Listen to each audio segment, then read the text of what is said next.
Magandang umaga, kumusta po? Narito po ulit ang update natin para sa lagay ng ating panahon. Ngayong umaga po ng December 26, 2023 na kung saan sa ngayon ay patuloy pa rin ang pag-iral ng hanging amihan dito po sa may Luzon, habang easterlies pa rin ang hangin naman na umiihip sa may Visayas at Mindanao.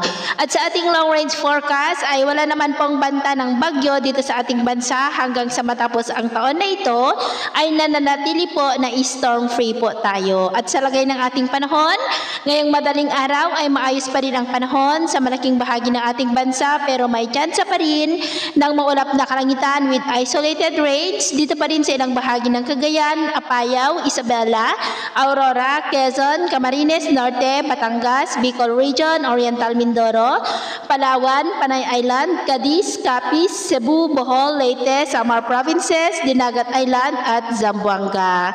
At mamaya ay sisikat ang araw sa malaking bahagi ng ating bansa, pero may tsansa pa rin ng maulap na kalangitan with isolated rains dito po sa ilang bahagi ng Cagayan, Apayao, Aurora, Quezon, Oriental Mindoro, Palawan, Aklan, Capiz, Negros Oriental, Cebu, Leyte, Samar Provinces at Dinagat Island. At mamayang hapon, mas maraming lugar na sa ating bansa ang makakaranas ng maulap na kalangitan with isolated rains, kaya mag-ingat pa rin po tayo sa mga banta pa rin ng mga pagbaha at pagguho ng lupa.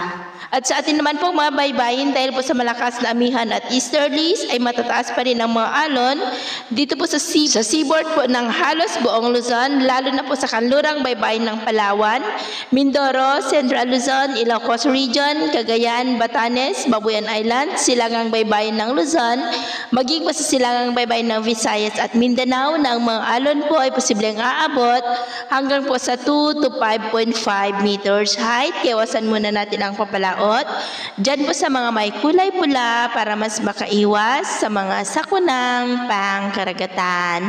So yun po ng latest update natin sa araw na ito. Ako po muli si James na nagsasabing sa kahit na pagsubok po na darating sa ating buhay, huwag po tayong mawawalan ng pag-asa. Thank you and God bless.